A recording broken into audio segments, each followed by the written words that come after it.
Bonjour à toutes et à tous, nous sommes le dimanche 21 février 2021 et voici un nouveau tirage pour la semaine à venir, celle du 21 février au 28 février 2021.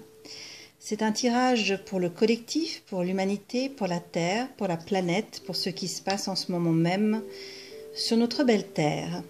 Donc, je le répète encore une fois, pour ceux qui ne se sentent pas concernés, il n'y a aucun problème. Pour ceux qui se retrouvent dans ce tirage, eh bien voilà, ce sont des clés pour cette semaine à venir. Vous aurez l'occasion, grâce aux anges, grâce aux fleurs de bac et grâce aux cartes, à avoir des clés, une guidance et à vous préparer à cette semaine dans le meilleur du possible, je dirais, et pour le bien de tous et surtout de vous-même. Alors merci d'être présent, merci pour votre écoute, merci pour vos témoignages, merci également pour vos commentaires, pour ceux qui en laissent. Et puis justement, je vous invite à en laisser pour les autres, pour ceux qui vont aussi regarder cette vidéo et qui trouveront à travers vos commentaires d'autres clés et puis surtout une aide et une solidarité. Car je pense qu'en ces temps où nous sommes aujourd'hui à l'heure actuelle, nous avons besoin de nous entraider, nous avons besoin de nous soutenir, parce que le chemin n'est pas si facile que ça. Alors j'ai tiré les cartes avant la vidéo, comme ça elle sera moins longue déjà, parce que je sais que des gens n'ont pas le temps de l'écouter jusqu'au bout. Donc j'espère qu'elle sera moins longue que la précédente et qu'elles vous donneront, comme je l'ai dit, certaines clés. Alors voilà, on commence. Donc j'ai demandé aux cartes lumière de nous donner, je dirais, la base de cette semaine. La première carte que j'ai tirée, c'est la carte de la projection.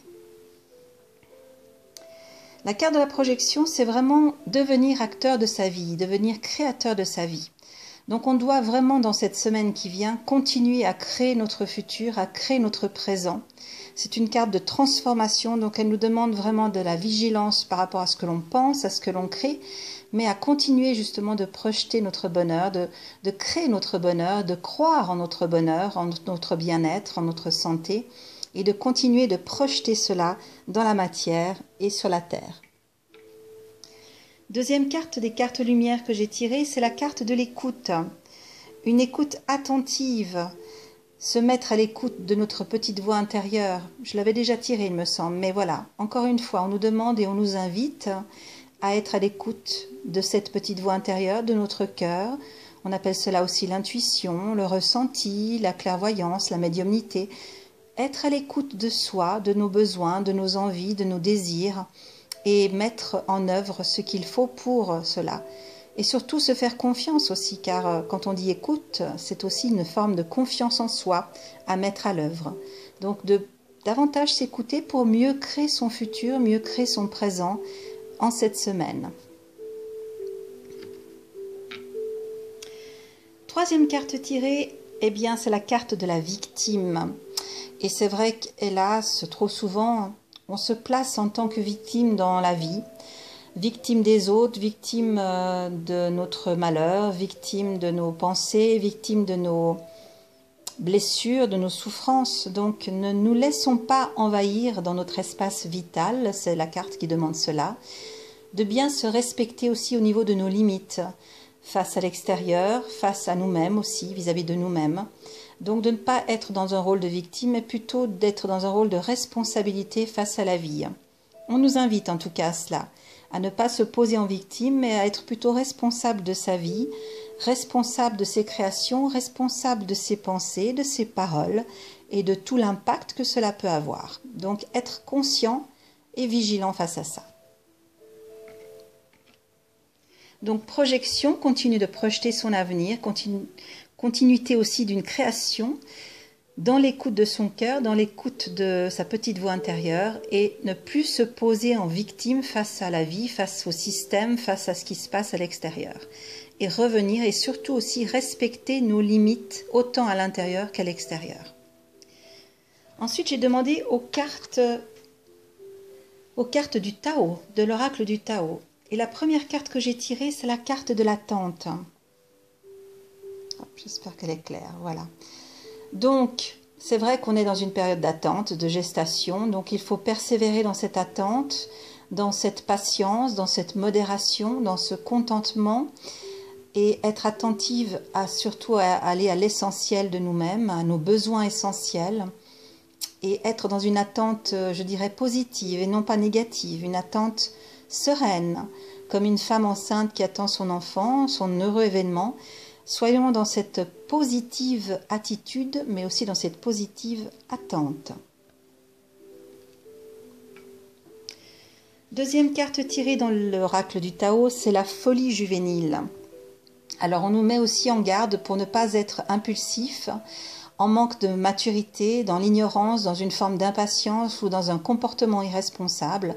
On nous demande d'être attentif à ça, de ne pas laisser notre folie juvénile s'expanser ou se manifester, mais d'apprendre à être plus mature, d'apprendre à être moins dans l'ignorance, d'apprendre à être plus patient.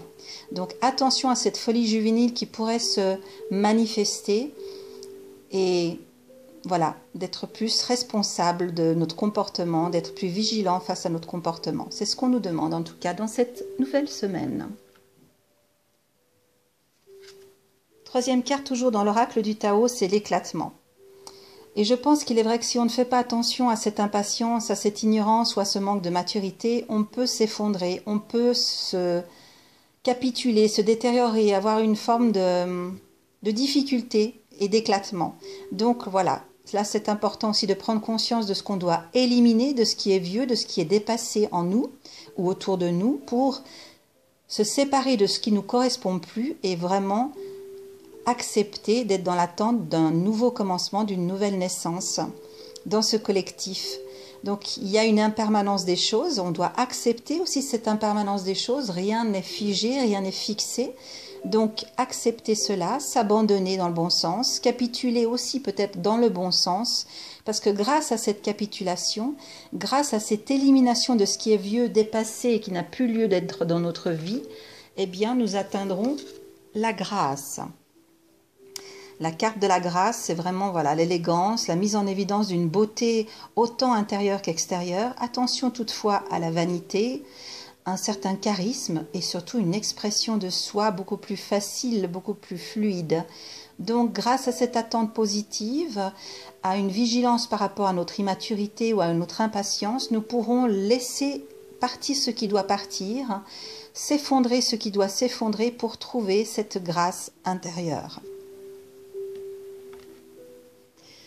Ensuite, j'ai demandé bien sûr à nos anges, quels sont leurs messages à nos anges. Et la première carte que j'ai tirée dans le message des anges, c'est remarquer les signes. C'est exact, les signes que nous avons reçus ont été envoyés par le ciel. Nous déposons des plumes, des pièces de monnaie ou d'autres petits objets sur notre route et sur votre route pour vous rappeler que l'amour vous entoure et que vous n'êtes jamais seul.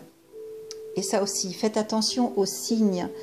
Et il est vrai qu'on n'est pas seul, même si on a l'impression d'être isolé, d'être un peu séparé de nos familles, de nos amis, de tous ceux qu'on aime, pour ceux qui sont isolés, eh bien on a l'impression d'être un peu seul. Mais en même temps, peut-être que cette solitude est nécessaire aussi pour grandir et pour aller chercher à l'intérieur de soi une nouvelle force et de nouvelles, je dirais, dynamiques.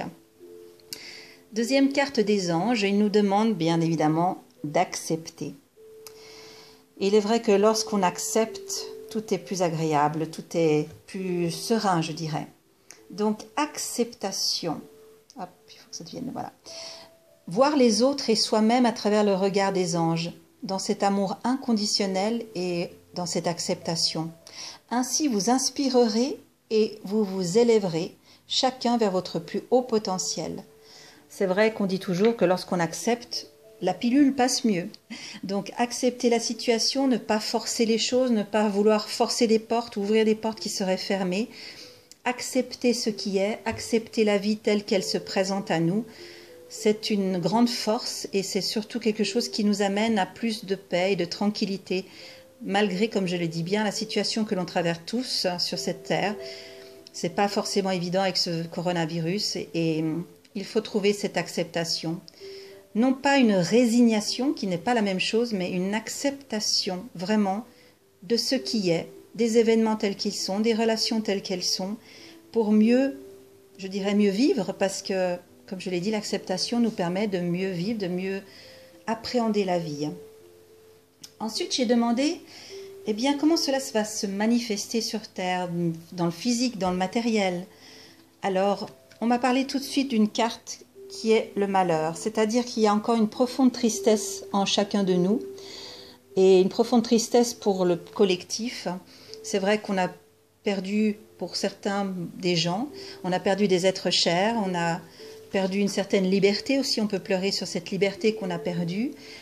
C'est une forme de tristesse qui est là, on ne peut pas en faire abstraction. Je dirais que là aussi, il faut accepter cette tristesse pour passer à autre chose, sinon c'est difficile. Donc acceptons d'être tristes, acceptons cette tristesse momentanée, parce que, encore une fois, à travers la douleur, nous pouvons nous transformer. On me parle aussi de l'homme. Donc la tristesse face au masculin, face à notre côté masculin, face à la société, qui est une société quand même très patriarcale. Donc peut-être qu'il y a une certaine tristesse par rapport aux décisions qui sont prises par les gouvernements. Donc là aussi, accepter que, ma foi, on fait ce qu'on peut du mieux qu'on peut. C'est vrai qu'il y a peut-être, anguille sous roche, mais en même temps, voilà, accepter cette tristesse face à l'homme, face au masculin, face à sa propre énergie masculine. C'est vrai qu'on est aussi très limité dans ce côté actif, ce côté action. Donc l'homme, c'est l'action, c'est la dynamique, c'est la volonté, il y a beaucoup de choses dans l'homme. Donc il y a aussi des côtés positifs et des côtés négatifs, comme dans toute chose. Donc accepter une forme de tristesse vis-à-vis du masculin, vis-à-vis, comme j'ai dit, de la société, du pouvoir, du gouvernement, et de comment il gère tout ça, pour pouvoir accepter et vivre ce fameux commencement qui est toujours là pour beaucoup d'êtres. Il y a un commencement, il y a une nouveauté, il y a quelque chose qui est là, qui, même si les apparences peuvent être trompeuses, le nouveau commencement est là. Il y a une nouvelle énergie, peut-être le printemps aussi qui arrive bientôt, et presque déjà. Donc, gardez espoir malgré la difficulté, les difficultés apparentes, les souffrances apparentes, les blessures apparentes. Gardez espoir qu'il y a un vrai renouveau qui est là pour nous tous, en tant que collectif, même si pour la plupart on n'a pas envie de voir les choses, on n'a pas envie d'être honnête ou honnête envers soi-même, je parle, et de voir la réalité des choses, il y a de l'espoir dans tout ça. On nous demande également de continuer d'étudier la science. La carte de la science, c'est vraiment de continuer d'étudier justement ce nouveau commencement, d'étudier nos comportements, d'étudier une manière, oui, une façon de mieux vivre tout ça. Continuer de voir qu'est-ce qui ne joue pas en nous et qu'est-ce qu'on peut changer, qu'est-ce qu'on peut améliorer, qu'est-ce qu'on peut harmoniser en soi ou guérir en soi. La science, c'est les études. Donc étudions notre façon de fonctionner par rapport à ce qui se passe. Étudions-nous, allons en profondeur dans cette étude personnelle pour, encore une fois, finir ce cycle. Nous avons la possibilité de terminer un cycle, de finir un cycle enfin, et de passer à ce nouveau commencement. Donc, courage, confiance et espoir. Ensuite, j'ai demandé comment cela se matérialisera dans la matière, mais surtout, quelle en est la synthèse véritable de tout ça. Donc, de voir la souffrance, de l'accepter, de voir nos blessures, de l'accepter par rapport au masculin, par rapport au gouvernement, par rapport à notre propre énergie masculine, de vivre ce nouveau commencement dans l'espoir, dans l'étude, pour finir un cycle véritablement. Eh bien, on nous dit qu'on va réussir cela. On va vraiment le réussir. Il y a la carte de la réussite. Donc, gardez confiance. On a et on nous amène et on nous permet de vivre quelque chose de... Alors, fabuleux est un grand mot, c'est parce que c'est pas ça. C'est vraiment, on vit une période quand même extrêmement douloureuse pour beaucoup d'entre nous. Mais il y a toujours, et comme je le dis toujours, cette capacité de nous transformer intérieurement, vraiment intérieurement. L'extérieur, presque je dirais, n'a plus d'importance.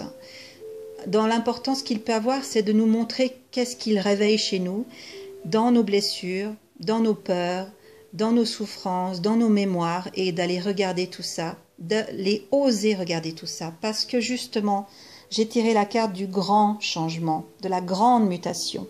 Donc, encore une fois, confiance parce que nous sommes en plein dedans.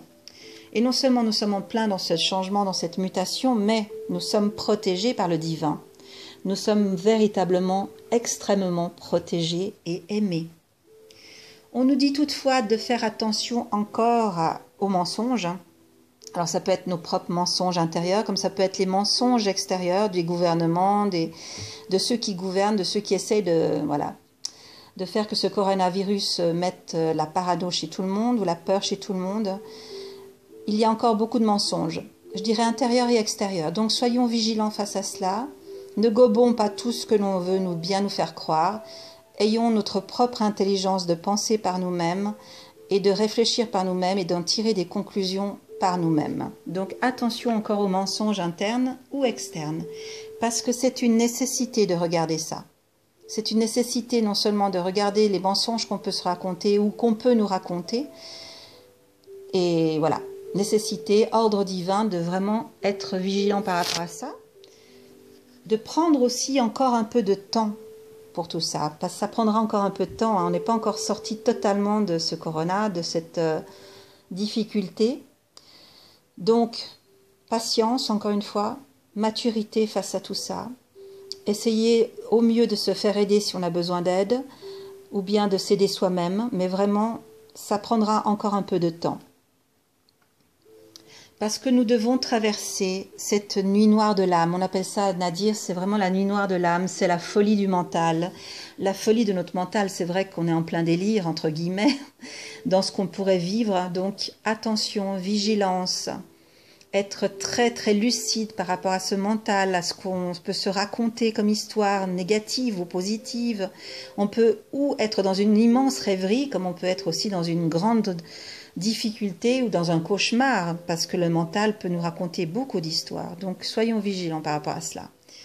On nous dit aussi également, et heureusement, que nos prières seront exaucées dans le bon sens. On est aidé, on est vraiment aidé, secondé et soutenu dans cette traversée. Moi j'appelle ça un peu une traversée du désert. La nuit noire de l'âme, c'est une traversée du désert. Donc le collectif est vraiment dans une traversée du désert, mais encore une fois, c'est pour réveiller les consciences. Et d'ailleurs, on trouve l'équilibre, l'équité.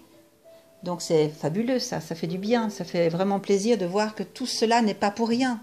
Que si on travaille sur soi, si on a le courage de se regarder, si on a le courage d'aller voir toutes ces parties d'ombre en nous, et aussi d'être clair et lucide face à l'extérieur, eh bien, on peut trouver une forme d'équilibre. Et c'est un équilibre qui ne sera pas fragile et impermanent, ou je dirais de courte durée. J'ai tiré la carte de l'éternité après, donc ça veut dire que c'est un équilibre qui va s'installer et pour un temps vraiment long. Ce n'est pas un équilibre qu'on va instaurer et qu'on perd 2 mois ou 6 mois après, c'est quelque chose qui peut durer dans le temps. Et ça, c'est important de le savoir. Ensuite, bien évidemment que j'ai demandé quels anges vont nous accompagner dans ce petit périple et dans cette semaine. Le premier ange, c'est l'ange Levia. Je vais aller à l'essentiel. Il développe l'intelligence, il permet une mémoire prodigieuse, il nous permet également d'avoir une raison qui domine les sentiments, il nous aide à supporter l'adversité avec patience et acceptation, justement. Mentalité généreuse, prête à aider celle ou celui qui en a besoin. Simple dans sa façon d'être et d'agir, modestie, mais aussi une grande patience. Donc l'ange Levia, qui va nous aider dans cette semaine. Le deuxième ange, parce qu'il y en a eu 2, c'est l'ange Maasia, qui donne et qui nous permet de rectifier nos erreurs, qui nous permet d'avoir une capacité de vivre en paix et de jouir des choses simples et naturelles, de décoder les signes du quotidien, d'analyser nos rêves, d'avoir une aptitude pour une science initiatique, d'améliorer notre caractère, de faciliter l'apprentissage et de nous donner une existence belle et heureuse. Donc Levia et Maasia. Et dans les fleurs de bac, pour terminer, nous aurons besoin du pommier sauvage, crabapple. J'essaie de faire que ça soit net, mais il ne veut pas. C'est le numéro 10, pommier sauvage, crabapple. C'est quand on manque de courage, qu'on est un peu désespéré. Donc le pommier sauvage, le numéro 10, le crabapple, pourra nous aider cette semaine. Et la deuxième fleur de bac qui est sortie, c'est le marronnier rouge. Je l'avais déjà tiré.